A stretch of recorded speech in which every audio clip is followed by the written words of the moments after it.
어제 말도 많고 탈도 많았던 국민의힘 전당대회가 막을 열었습니다.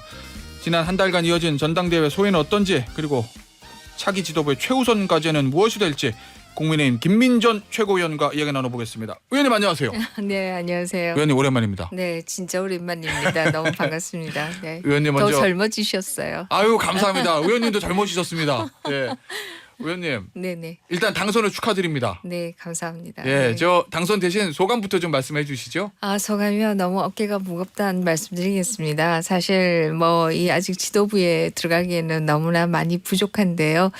그럼에도 용기를 낸 것은 앞으로 2년간 큰 선거가 없지 않습니까? 2026년 지방선거까지는 큰 선거가 없기 때문에 정말 다시 국민의힘을 업그레이드하는데 그래도 제가 조금 전문성이 있지 않나 싶어서 그걸 보태겠다라고 하는 게 저의 각오입니다. 이 한 달 동안 전당대회가 진행됐는데 시작할 때는 이 정도로 충돌이 있을까라고 많은 사람들이 예상은 못했을 것 같은데 네. 가장 기억에 남는 장면이 있다면 어떤 장면 뽑으시겠어요? 전당대회. 네, 언론은 지금 충돌이라는 표현 쓰시는데요. 충돌이라고 얘기할 수 있는 부분은 주로 언론상에서의 문제이고요. 저희가 전국을 거의 한 달 동안 연설회를 다녔습니다만은 그곳은 분위기가 굉장히 화기애애했습니다. 다만 이제 지금 말씀하신 것처럼 천안에서는 일부 지지자가 과열되어서 조금 불미스러운 일이 있었던 것은 사실입니다만은 그러나 전반적인 분위기는 굉장히 화기애애했다라 말씀드릴 수가 있고 특히 후보들 간에는 더욱더 그러했습니다. 그래서 언론에서 지금 각종 충돌, 대립, 경제 이거하고는 조금 다른 그림이었다 이런 말씀드릴 수가 있고요. 하나만 더 말씀드리면 그래도 저희는 민주적으로 경쟁했다라는 것이고 이것은 개딸 전체주의 현상이 나타나는 곳과는 차이가 좀 있지 않냐 이런 생각을 합니다. 알겠습니다. 이 민주당 전당대회는 다르다 이 말씀인데 민주당 전당대회를 바라보는 어떤 그 시각은 저희가 잠시 후에 다시도 질문을 좀 들어보도록 할게요. 근데 의원님 최고위원 후보들 간에는 그렇게 충돌이 없었는데 TV 토론 지켜보면 당대표 후보들 4명 간에는 어마어마한 네거티브와 반격과 이런 것들이 있었는데. 네, 사실 제가 당대표 후보 토론회를 많이 보지는 못했습니다. 왜냐하면 제가 처음부터 선거에 나가겠다 이런 생각을 했던 것도 아니고 지역구도를 띈 분들은 의원실이 같이 선거를 했던 팀들이 많아요. 그러나 저는 전혀 그렇지 않고요.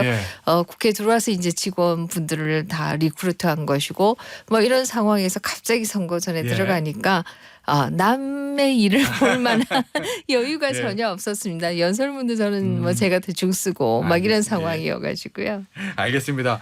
자, 어쨌든 한동훈 후보가 당대표로 선출됐습니다. 이제 한동훈 체제가 출범을 하는 건데 어제 이제 전당대회 이후에 한 대표가 김 의원께 따로 이야기를 전하거나 이런 게 좀 있었습니까? 사실 어저께 전당대회가 거의 3시간쯤 진행이 되었습니다. 그래서 굉장히 힘들었고요. 그래서 끝나고 나서 그냥 뿔뿔이 흩어진 상황이어서 아직 만나지 못했습니다.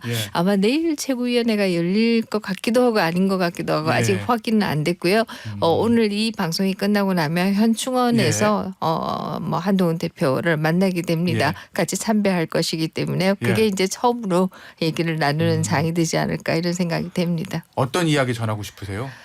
현충원에서는 경건해야 되고요. 말 많이 하면 그것도 또 사진 찍히기도 하고요. 야단 맞기 때문에 일단은 경건한 마음으로 열심히 하겠다라는 각오를 또 전하는 그런 것이어야겠죠. 알겠습니다. 의원님 정당 정치 쪽에 전문가시잖아요. 네, 공부를 했습니다. 유명한 정치학자시고 이 정치권을 오래 지켜보셨는데 일단 신임 한동훈 당대표에게 기대하는 점하고 좀 걱정되는 점 있으면 말씀을 좀 해주시죠. 네, 기대하는 점이라고 한다면 이것은 언론도 마찬가지고요. 본인도 또 그렇게 얘기했습니다만은 민심에 가까이 가겠다라고 하는 부분, 이 부분은 본인도 아마 수락 연설에서 그렇게 얘기한 것으로 알고 있습니다. 저희가 뒤에 서 있었지만요, 스피커가 뒤로는 안 들려가지고 무슨 말씀하시는지 정확하게 못 들었어요. 근데 언론에 지금 나온 걸 보면 민심과 더욱 가까이 가겠다 이 말씀하셨고 이것은 대부분의 국민들이 굉장히 원하는 바가 아닐까 이런 생각을 하게 됩니다. 제가 원하는 바라고 한다면 정말 이 기회에 머리를 맞대자. 그리고 지금 충돌이라는 표현을 하셨지만 경쟁이 상당히 또 심했던 부분들도 있기 때문에 이제 정말 국민의힘을 하나로 만드는 작업 이것이 정말로 중요하다 이런 생각을 하게 됩니다. 우리가 그동안에 국민의힘의 지지 기반이 상당히 분열되어 왔던 것이 사실입니다. 뭐 이념 스펙트럼을 봐도 뭐 이게 상당히 분열되어 왔던 것도 사실이고 또 멀리 기원을 따져가면 또 뭐 친이 친박에서부터 시작해서 개파 간에 있어서의 분열도 있었던 것이 사실인데요. 이번만큼은 정말 모두를 하나로 만드는 작업을 합시다라는 얘기 드리고 싶죠. 역시 걱정되는 부분은 그 개파 갈등 이 부분인 건가요? 개파 갈등, 네, 지금 뭐 사실 친윤이다, 친한이다 이렇게 얘기하지만 의원님들은 대부분 다 중립이 아니신가 이런 생각을 합니다. 그러나 이제 지지자들 간에는 또 그런 것이 없다고 말씀드리기도 어렵고요. 뭐 있는 것도 사실이어서 그래서 이제 그 부분을 어떻게 서로 잘 메꿔가서 정말 이 더 큰 시너지를 낼 수 있겠는가 이게 중요하다고 생각합니다. 알겠습니다. 이 역시 뭐 걱정되거나 이런 부분들을 언론에서 지적하는 게 이제 저 당내 저 분열을 통합하고 당정 관계 이거를 많이 뽑던데 의원이 앞서 말씀하신 그 머리를 맞대자. 그 그렇습니다. 머리를 맞대자는 거는 당내 모든 개파들을 아우르자 뭐 이런 그렇습니다. 거예요? 지금 뭐 이제 개파 간에도 중요합니다만은 사실 정확하게 지금 내부의 의원님들은 별로 개파가 없어요. 그러나 이제 지지자들 간에는 또 그런 것이 뭐 좀 있는 것도 사실이고요. 그래서 이것을 이제 하나로 잘 엮어가는 것도 중요하고요. 또 다른 한편에 있어서는 머리를 맞대는 것은 바로 윤석열 정부와 당 간에 있어서의 머리를 맞대는 작업 이것도 굉장히 중요하고요. 지금 사실 당정 회의가 있습니다. 신임 지도부가 들어서기 이전에도 있었고요. 거기에서 주요한 현안들에 대해서 정말 민심을 잘 전달하고 보다 합리적인 대안들 찾아오는 것이 굉장히 중요하겠죠. 의원님, 이 최고위원 당선된 분들 몇 면을 이제 소개하는 오늘 아침 조간신문을 보니까 의원님은 뭐 친한 친윤 이렇게 나눌 때 굳이 나누자면 친윤계로 분류해 놨던데 맞습니까? 글쎄요. 저는 뭐 제 스스로는 어느 개파다 이런 생각은 안 하고요. 저는 뭐 일부 평론가들은 뭐 대통령과 라면도 끓여 먹었다. 또 뭐 김건희 여사와 뭐 1시간씩 전화를 했다 이러는데 저는 전화를 한 적도 없고 문자를 나눈 적도 없고 라면을 끓여 먹은 건 더더욱 없고 아무것도 없습니다. 정말요? 그렇습니다. 아무것도 없습니다. 없을 뿐만 아니라 뭐 당선되고 나서도 뭐 이런 뭐 선거운동 기간에 뭐 이것 좀 해주세요. 이런 것도 전혀 없었어요. 아무것도 없었습니다. 그래서 왜 친윤이라고 할까? 제가 그 이유는 아마 저의 연설 내용에 있지 않을까 이런 생각을 하는데요. 저는 윤석열 정부를 잘 지키는 것이 중요하다 이렇게 생각하고 그에 대한 연설을 많이 했습니다. 그 이유 중에 하나가 이게 보통의 상황이라고 하면 그런 얘기를 할 필요가 하나도 없어요. 보통의 상황이면 오히려 행정부와 당 간의 관계에 있어서 수평적 관계가 중요합니다. 이런 얘기를 할 텐데 왜 그럼 지키자고 했느냐. 바로 의회 내에서 국회 내에서 아주 비정상적인 다수파가 비정상적인 이유로 뭐 탄핵 청문회를 하자 뭐 이러고 있는 상황이기 때문에 사실 민주당은 단 한 번도 대선 승복을 한 적이 없다라고 저는 생각합니다. 대선 이후에 매번 탄핵 집회를 매주 해왔던 것도 사실이고요. 이런 상황으로 갔기 때문에 지키겠다 얘기하는 것이지 만약에 의회가 정말 협치되고 있다라고 한다면 지키겠다라고 하면 이건 정신 나간 일이잖아요. 그러나 국회의 상황이 민주당이 어찌됐든 이재명 대표에 대한 판결이 나오기 전에 윤석열 정부를 무너뜨리겠다라고 생각하시는 분들이 일부 있고 그분들이 주도하고 있는 거 아니겠습니까? 또 다수의 합리적인 분들도 좀 조용히 계시는 것이고요.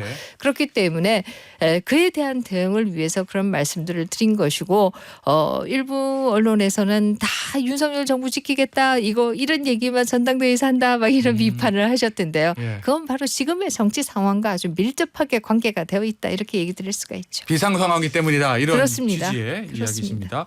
알겠습니다. 어쨌든 가장 중요한 거는 당정 관계입니다. 세상에서 정치권에서 제일 어려운 게 이제 여당과 대통령실 간의 당정 관계라고 하는데 지금 사실은 언론에서 보기에는 윤한 갈등 이게 최고조다. 더군다나 이제 문자 파동, 그다음에 최상병 특검법 이 부분으로 윤석열 대통령과 한동훈 대표 사이의 관계가 좋지 않다 이런 평가들을 많이 하더라고요. 이거 어떻게 풀어야 됩니까? 뭐 사실 개인 간에 있어서의 뭐 관계가 좋으나 좋지 않느냐 이런 건 제가 평가할 뭐 입장은 아니고요. 다만 그럼에도 불구하고 저는 그 정치인들에 있어서는 인트레스트 그 이익 구조라고 하는 게 매우 인센티브 구조라는 게 매우 중요하다 이런 생각하는데요. 제가 한동훈 대표 입장이라고 한다면 정말 민심으로 가까이 가서 국민들로부터의 지지율을 올리는 것도 다음 만약에 대선을 원하신다라고 하면 매우 중요하지만 또 다른 한편에 있어서는 정부와의 관계가 좋지 않다라고 하면 역대 대통령들을 보시면 또 대선 후보들을 보시면 현 정부와의 관계가 나쁘면서 승리한 경우는 없습니다. 특히 예를 들면 김영삼 정부의 김영삼 대통령 IMF가 오면서 굉장히 지지율이 낮았어요. 그럼에도 이해창 후보가 지나치게 차별화를 가자 결국 제3의 젊은 후보가 있다. 이 한마디에 이인재 후보가 나오고 결국 이인재 후보가 받은 표가 이 김대중 후보가 받은 표 차이보다 더 많이 받았어요.